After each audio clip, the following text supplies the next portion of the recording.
कि देश भर में 13.5 करोड़ लोग गरीबी रेखा से ऊपर आ गए। मध्य प्रदेश में लगभग 1,26,00,000 लोग गरीबी रेखा से ऊपर आए, क्योंकि गरीब कल्याण की योजनाओं का लाभ जो लोगों को मिला है उससे उनका व्यक्तिगत जीवन, पारिवारिक जीवन और सामाजिक जीवन में बहुत जबरदस्त परिवर्तन आया है। नीति आयोग ने अपनी रिपोर्ट में भी कहा है और पिछले दिनों वर्ल्ड बैंक ने भी सरकार की गरीब कल्याण योजनाओं की तारीफ की है। मैं कुछ आपको आंकड़े बताना चाहता हूं। हम 2003 में पहली बार सरकार में आए थे। जब हम सरकार में आए तो पीछे बात मत करिए भाई, ये जो कार्यकर्ता बैठे हैं आपस में बात नहीं करें। पहले हम जब सरकार में आए थे तो मैं एक 2003 के कुछ आंकड़े बताना चाहता हूं और 2023 के आंकड़े बताना चाहता हूं। 2003 की यदि हम बात करें तो आपको मालूम होगा कि मैं पीडब्ल्यूडी मिनिस्टर भी था, पावर मिनिस्टर भी था। तो जो हमारा इंफ्रास्ट्रक्चर का बजट था वो मात्र 3,578 करोड़ था। आज की तारीख में हमारा इंफ्रास्ट्रक्चर का बजट है 56,000 करोड़।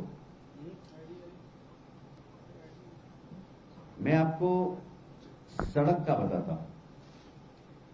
सड़क मात्र 60,000 किलोमीटर थी, वो भी गड्ढे वाली। आज यदि मैं ग्रामीण सड़क को जोड़कर बताऊं तो 5,10,000 किलोमीटर मध्य प्रदेश में बगैर गड्ढे वाली सड़कें। आपको मालूम होगा कि मैं पावर मिनिस्टर भी था। जब पावर मिनिस्टर था, जब मध्य प्रदेश की बिजली का उत्पादन था 5,000 मेगावाट,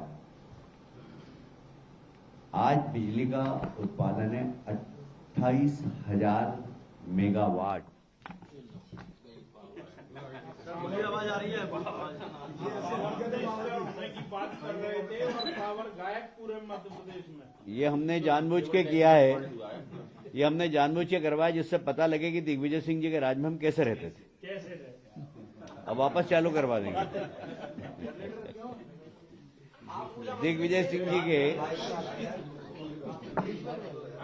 सिंह जी के राज में पावर की हालत यही थी और हमारे राज में पावर की हालत काफी ठीक हुई। इसलिए 2003 में उमा जी को सरकार बनाने का मौका मिला।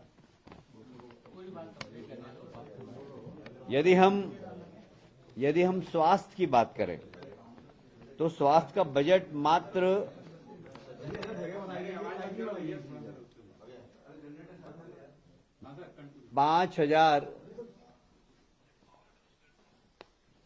580 करोड़ था स्वास्थ्य विभाग का बजट। आज की तारीख में 16,000 करोड़ स्वास्थ्य विभाग का बजट है। यदि मैं सिर्फ मेडिकल कॉलेज की बात करूं तो मेडिकल कॉलेज 5 थे, जिसमें लगभग 600 बच्चों को एडमिशन मिलता था। मतलब पूरे प्रदेश में एक साल में 600 बच्चे एडमिशन प्राप्त करके डॉक्टर बनते थे। आज 5,000 बच्चे मध्य प्रदेश के हर साल डॉक्टर बन रहे हैं। ये अंतर बता रहा हूं मैं। हम आशीर्वाद लेने इसीलिए जा रहे हैं कि हमने प्रदेश में एक जबरदस्त परिवर्तन किया। बीमारू राज्य था, उस बीमारू राज्य से निकालकर एक सक्षम राज्य बनाया। हम यदि औद्योगिक विकास दर की बात करें सिर्फ, तो 0.62% था औद्योगिक विकास दर दिग्विजय सिंह के जमाने में। आज 24% औद्योगिक विकास दर है। यदि हम सिर्फ ये देखिए वापस आ गई ना, ये जानबूझ के हमने किया था। हम यदि प्रति व्यक्ति आय की बात करें तो प्रति व्यक्ति आय 11,718 रुपए थी। आज प्रति व्यक्ति आय है 1,40,000। यदि हम टोटल बजट की बात करें, टोटल बजट हमारा कितना था, जैसे मैं जीडीपी की बात करूं, जीडीपी उस वक्त थी 4.43, आज की तारीख में है जीडीपी 16%। किसी भी राज्य में सबसे ज्यादा जीडीपी आज हमारी है। और यदि मैं देश की बात करूं तो दुनिया के अंदर सबसे ज्यादा जीडीपी आज की तारीख में विकसित देशों को भी जोड़ लिया जाए तो भारत की है लगभग 7%। आज अमेरिका की भी 7% नहीं है, चाइना भी 5 के नीचे है, इंग्लैंड, जापान सब 5 के नीचे है। हमारी जीडीपी लगभग 7%। और गर्व की बात यह है कि पिछले दिनों वर्ल्ड बैंक और आईएमएफ दोनों ने कहा है कि इस रेसेशन के पीरियड में भारत की जीडीपी कम नहीं होगी, बल्कि दुनिया में इसका असर होगा। उसका कारण है हमने ग्रास रूट लेवल पर काम किया है। जैसे मैं मध्य प्रदेश की बात करूं तो 2003 में हमारे पास लगभग 7,500 हेक्टेयर में सिंचाई होती थी। आज लगभग 45,000 हेक्टेयर में सिंचाई होती है। हमने सिंचाई का रकबा बढ़ाया है और इसलिए मध्य प्रदेश में जो विकास हो रहा है वो बिल्कुल साफ दिखाई देता है। मैं इंदौर से कभी सोच भी नहीं सकता था कि ग्वालियर सड़क से हम, मैं भी प्रदेश कार्य समिति में बैठक में आया था तो यहां से सड़क से गया, सड़क मार्ग से गया उज्जैन। मुझे उज्जैन जाना था, महाकाल सड़क मार्ग पे गया। तो आज सड़कों की स्थिति हो, बिजली की स्थिति हो, सिंचाई की स्थिति हो, किसान के उत्पादन को सही मूल्य दिलाने की स्थिति हो, शिक्षा के क्षेत्र की बात करें, हम हर क्षेत्र में भारतीय जनता पार्टी की सरकार ने बहुत काम किया और इसीलिए एक परिवर्तन दिखाई देता है प्रदेश के अंदर। और इसीलिए हम जन आशीर्वाद निकाल भी इसीलिए रहे हैं कि लोग हमें आशीर्वाद दें। हम इस विकास को और तेज गति से करना चाहते हैं, इसलिए हमें लोग विकास दें, आशीर्वाद दें। और मुझे कहते हुए गर्व है, कल जो ग्वालियर में जिस तरीके का जनता ने आशीर्वाद दिया है, मैं सोच रहा था कि नरेंद्र सिंह जी से मैंने बहुत आग्रह किया कि आप आइए, सिंधिया जी से किया, बाकी सबकी अलग अलग यात्राओं में ड्यूटी लगी हुई थी। मैंने कहा पता नहीं कैसा स्वागत होगा वहाँ, दो बड़े नेता हमारे हैं नहीं, पर उन्होंने वहाँ बैठे बैठे जिस तरीके की यहाँ व्यवस्था की, मेरा मन गदगद हो गया कि ऐसा स्वागत ग्वालियर में होगा, मैंने कभी सपने में भी नहीं सोचा था। जो बड़ी बड़ी मालाएं जितनी मैंने ग्वालियर में पहनी है, मेरा राजनीतिक जीवन लगभग 40 साल का, इतनी माला मैंने कभी नहीं पहनी। बहुत लोगों ने बहुत प्यार किया, ये भारतीय जनता पार्टी के प्रति उनका स्नेह है और इसलिए मैं ग्वालियर की जनता को भी धन्यवाद देना चाहता हूं। मैं एक बात और कहना चाहता हूं, आज मोदी जी ग्लोबल लीडर बन गए। हमने देखा कि किस तरीके से G20 में उन्होंने विश्व की सारी ताकतवर देशों के राष्ट्राध्यक्षों के साथ बैठकर जिस तरीके से बात की और दिल्ली का जो एजेंडा बना उसमें आम सहमति करवाना, जिसमें आतंकवाद को अंडरलाइन किया गया, ये बहुत बड़ी मोदी जी की कूटनीतिक सफलता है। और आज भारत की स्थिति विश्व मंच पर यदि 2014 के पहले की भारत की हम बात करें तो विश्व की किसी भी समस्या में भारत देश है, अपनी सलाह दे सकता है,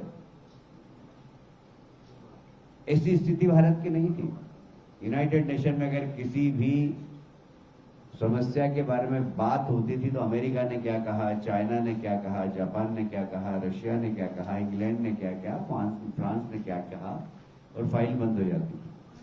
अब कोई भी समस्या हो दुनिया की, कोई भी समस्या हो, तो अमेरिका ने क्या कहा, इंग्लैंड ने क्या कहा, जापान ने क्या कहा, फ्रांस ने क्या कहा, जब तक भारत ने क्या कहा, भारत का मत उस पर क्या है, यूनाइटेड नेशन की फाइल बंद नहीं होती।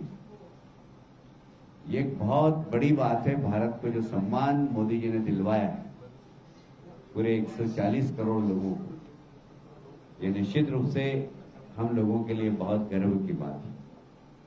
पर दुर्भाग्य की बात यह भी है कि दुनिया का सबसे बड़ा प्रजातांत्रिक देश है हमारा, पर एक घमंडिया गठबंधन बना है। ये इंडी अलायंस, ये इंडी अलायंस का एजेंडा क्या है? उनकी 2 बैठकें हुई, पर मुंबई की बैठक के बाद जिस तरीके से इंडी अलायंस के लोगों ने भारत की सनातन परंपरा पर हमला किया। तमिलनाडु के मुख्यमंत्री स्टीफन के बेटे उदयनिधि ने सनातन धर्म हम समाप्त कर देंगे, समाप्त कर देना चाहिए। मैं सोच रहा था कि इस पे इंडिया अलायंस का कोई समझदार नेता बयान देगा, पर उसके 2-3 घंटे बाद ही कांग्रेस के अध्यक्ष खड़गे जी के पुत्र, जो कि कर्नाटक में मंत्री हैं, उन्होंने उदयनिधि की बात का समर्थन किया। मैं सिर्फ उन्हें यह बताना चाहता हूं कि मुगल आए, गुण आए, शक आए, सनातन धर्म के जड़ों को हिला नहीं सके, और आज सनातन धर्म का डंका सारे विश्व में बज रहा है। प्रधानमंत्री ने योग दिवस मनाकर इस सनातन परंपरा को सारे विश्व में ले जाने का प्रयास किया, सम्मान दिलाने का प्रयास किया। आज भारत की प्रगति, भारत का आत्मविश्वास, भारत के वैज्ञानिकों का आत्मविश्वास, भारत के नौजवानों का आत्मविश्वास मोदी जी के नेतृत्व में बहुत बड़ा है। और मुझे कहते हुए गर्व है कि आज चांद के दक्षिण ध्रुव पर भारत का झंडा लहरा रहा है। हम आदित्य के माध्यम से सूर्य के करीब पहुंच गए। हमें इस बात का गर्व है कि कोविड जैसी महामारी में वैक्सीन बनाना ये एक बहुत बड़ी दुनिया के सामने चुनौती थी। मोदी जी ने वैज्ञानिकों के साथ बैठकर उनकी पीठ थपथपाकर इस पे रिसर्च करने के लिए, काम के लिए प्रेरित किया। आजादी के बाद इतनी बड़ी संख्या में भारत ने पहली बार वैक्सीन बनाया। हम हमेशा वैक्सीन के मामले में विदेशों पे आधारित रहते थे। मुझे ये कहते हुए भी बहुत प्रसन्नता है कि मोदी जी के नेतृत्व में आत्मनिर्भर भारत, पहले रक्षा मंत्रालय में जितनी खरीदी होती थी 90% हम विदेशों से सामान खरीदते थे। आज वह प्रतिशत 40% रह गया है। हमने हमारे यहाँ के ही लोगों को इतना प्रशिक्षित किया कि वे वर्ल्ड क्लास आज एमिनेशन बना रहे हैं, और अब हम निर्यात भी कर रहे हैं। 2014 के पहले भारत का रक्षा सामग्री का निर्यात और आज के निर्यात में 20 गुना अंतर आया। हम 20 गुना ज्यादा निर्यात कर रहे हैं। तो भारत हर क्षेत्र में प्रगति कर रहा है मोदी जी के नेतृत्व में। प्रदेश में शिवराज जी के नेतृत्व में प्रगति कर रहा है, और हमें गर्व है कि प्रदेश में डबल इंजन की सरकार होने के कारण प्रदेश के विकास में और गति आएगी और आगे भी और गति आएगी। मुझे इतना ही कहना था। यदि आप इस और कोई प्रश्न पूछना चाहेंगे तो स्वागत है।